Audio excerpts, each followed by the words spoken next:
Donald Trump is either starting or ending World War III. I cannot be sure which, but we have more important things to talk about, such as, is the BCCI manipulating the Champions Trophy 2025 in India's favor? That's the bigger question for international relations. In case you missed it, so far 3 matches in the Champions Trophy have been rained out, abandoned because of unseasonal rains. Where are these rains coming from? It's coming from the BCCI. They are doing cloud seeding all the way from Punjab, blowing the clouds into Pakistan. That's why there used to be a Badal in charge of Punjab for a long time. Think about it. The BCCI stands for the Barish Cloud Control of India. And if you think what I'm saying sounds insane, well, check this out. India ने 22 पंडित अपने stadium में छोड़े थे, उनमें से 10 पंडित की जो है वो बजट समाप्त हो गई। लेकिन ये एक अजीब बात है कि इस दफा वो बिल्कुल ओपनली आए हैं दुबई स्टेडियम में। ओपनली पहले एक या 2 आते थे, अब 22 पंडित आए हैं, 11 प्लेयर, एक प्लेयर को काबू करने के लिए। और हमारे रिजवान भी माशाल्लाह से तस्बीह हाथ में थी, सो उन्होंने भी तोड़ निकाला। और Yeah, and if you think that sounds crazy, how about this? विक्रत का तो कोई नाम आई नहीं मेरे जहन में, सारे आपस में लड़ रहे हैं। लीडर मैं फिलहाल इसको कहूंगा, रिजी कुछ नहीं कहूंगा क्योंकि नमाज के टाइम जो है वो सबको इकट्ठा कर देता है। One of those is, by the way, a spoof video on Pakistan TV, and because of how Pakistani cricketers have been talking recently, you don't know which one is which.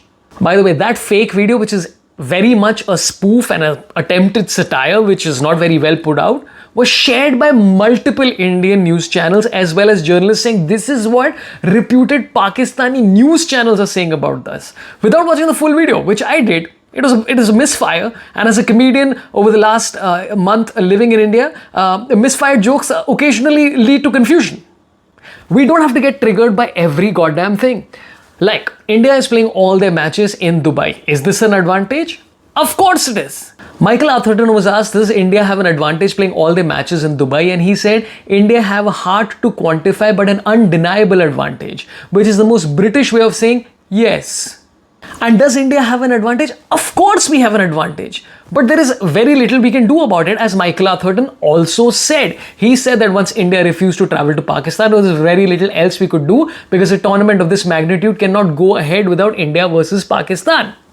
Van der Dussen said we have an advantage, and Pat Cummins, who will leave no opportunity to troll India, said, of course I do. He's not even part of the tournament. He's still playing with our heads. That's why this guy's the best cricketer in the world right now. He's messing with you even when he's not there. But what else could we have done? We have to play in a neutral territory. You can't play one match in Colombo, the next match in Melbourne, the third match on a star, a blazing star that is about to crash, but you somehow survive. Geo Hotstar. We need to stop getting so triggered by everything everybody says. We are in one city doing matches in one city for the whole tournament. Of course we have an advantage. And it's an advantage that we have earned by being the biggest cricketing nation in the world on the basis of population. Right? The match, the India-Pakistan match, was watched by 61 crore people. That's 610 million people.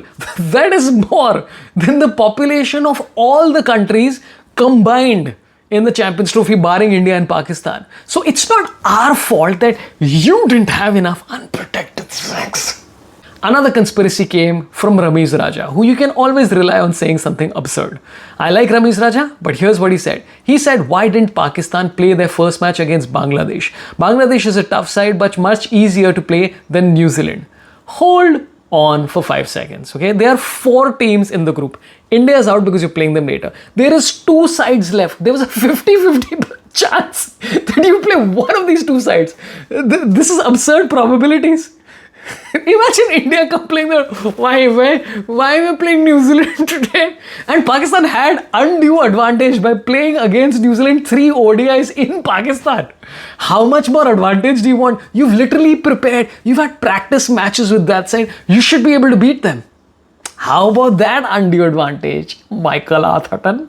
Look, I'm not one of those Indians who thinks that the Champions Trophy should have gone off badly just because it is being hosted by Pakistan. Cricket is a uniting factor between both our nations, and it's been proven across the board with the dressing room, with Imam and Sidhu hanging out, with Shoaib Akhtar, Harbhajan Singh, all of these people vibing. It's a lot of fun. It's a uniting factor between the 2 nations.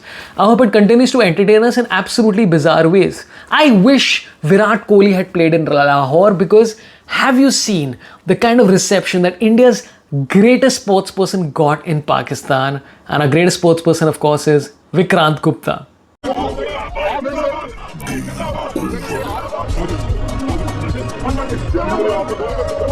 Vikrant Gupta has been swarmed across Pakistan. He's being treated in Pakistan like the Beatles at the peak of their popularity. He's being treated like Chunky Pandey in Bangladesh, like Kabir Bedi in Italy, like Veer Das in the West Indies, because it's the two Indias, like Samay Raina in the US.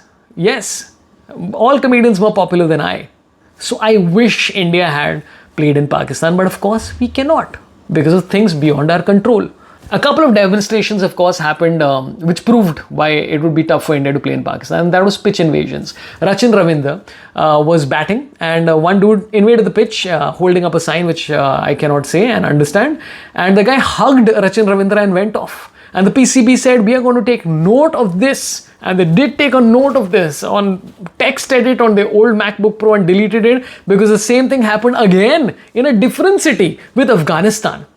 A dude invaded the pitch and both times they got physical contact with the cricketers. Can you imagine that happening in a match against India? That would be an international incident way more triggering than Trump talking to Zelensky. And by the way, pitch invasions have happened in the World Cup 2023 as well. First of all, that guy, JRVUS, I don't want to say his name because I feel if you mention his name, he just shows up behind you and tries to take attention away from cricket. And the second guy who invaded is this dude, who I'm pretty sure is Naruto. Are you telling me that's not Naruto? Dude, 100%. They're going to take him behind bars and he's going to escape by doing sexy jutsu. So yes, I understand pitch invasions are part of the subcontinent, but you understand the security issues, and that's why India has an undue, undeniable, unquantifiable, defining advantage. But Pakistan and Indian fans must unite because India is going to be playing New Zealand, and that is a side that has tortured both our countries for the last few months. We just cannot win against these people. I do not understand why. Look, the Champions Trophy has been very, very entertaining. I hope it's worked out well for international cricket because Pakistan cricket being good is good for international cricket across the board. I'm just going to leave you with one simple thought, which is by one of my favorite comedians, Sunil Gavaskar. Abrar Ahmed, when he got Shubman Gill out, he basically looked at him and said, like that. Remember that? Navjot Singh Sidhu asked Sunil Gavaskar, what do you think about this? And Sunil Gavaskar said, मैं क्या बोलूं, मैं तो मुंबई से हूं. Because if you don't know, in Mumbai, a very popular thing is certain individuals will be on certain parts of the city and they'll say, which implies certain slightly different things. Let's just say that the DRS has not given the green light. It's given the, hey, you understood. Hey, thanks a lot for watching and also giving love to the previous India versus Pakistan video. I've been trying to do podcasts, but I just thought we'll try a couple more of these solos and hopefully India versus New Zealand. Post that, we'll do a fun podcast and also post the semi-final. So stay tuned and subscribe to this channel if you haven't before. We've done a lot of cricketing content before. They're going to pop up somewhere out here. Check them out. A lot of comedians, a lot of foolishness. Thanks a lot for watching. Love you all. Marry me. Goodbye.